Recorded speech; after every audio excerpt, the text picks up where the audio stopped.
जय जगदंब. मी माहूरगड तांबुलवाला. आज आपण आलेलो आहो रामगड किल्ल्यावर आई महाकालीच्या दर्शनाला व थोडक्यात आपण इथली माहिती पण आपण जाणून घेणार आहोत.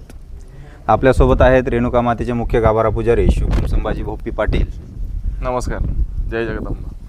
आपल्याला या महाकाली मातेबद्दल थोडीशी माहिती जाणून घ्यायची आहे. इथली आख्यायिका काय आहे?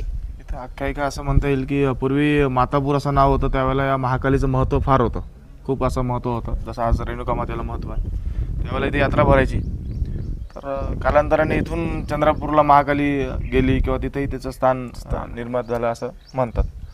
तर इथलं माहूरचं महत्त्व सांगायचं म्हणजे असं की इथे महाकाली साक्षात आहे, जागृत आहे. आजी नेहमी सांगायची की या इथे एक म्हणजे एक भाविकासोबत एक घडलेली कथा पण आहे की जी बऱ्याच जणांना माहिती आहे. आणि ती आख्यायिका आहे की लोक सांगतात किंवा आजीने मला म्हणजे माझ्या पण सांगितलेली ऐकण्यात आहे.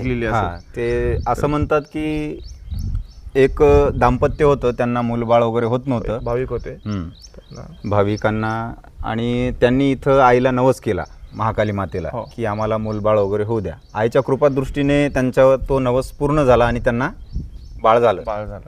आणि नंतर तो जो नवस काही केला होता त्यांनी ते विसरला असं म्हणतात.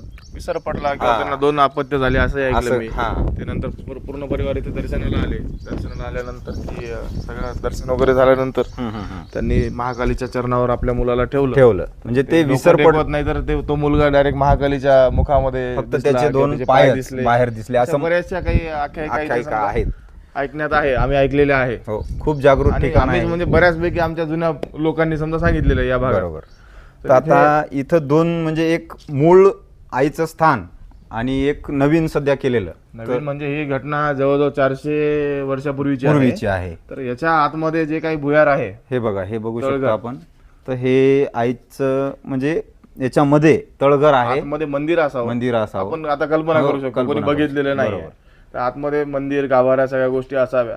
पुढे हा जो भाग दिसतो याच्यामध्ये बरंच काही स्ट्रक्चर होतं आहे भरपूर. इथे जर तुम्ही बघितलं याच्यामध्ये चंदनाच्या नाटी होत्या असे लोक सांगायचे जुने. किंवा आम्ही 2005 पासून इथे महाकालीला आमंत्रण देण्यासाठी येतो. आपण गडावरून हवनाचं महाकालीला आमंत्रण देण्यासाठी नवरात्रीमध्ये सप्तमीच्या दिवशी हो. इथे आमंत्रण.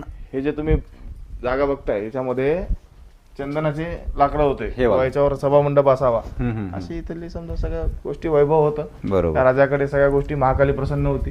राजाचा हा किल्ला आहे. प्रत्येक नवरात्रीमध्ये रेणुका माता मंदिराहून दरवर्षी इथे आपल्याला म्हणजे तुम्ही आईचं पूर्ण मान सन्मान, पूजा, अभिषेक, सप्तमीच्या दिवशी महावस्त्र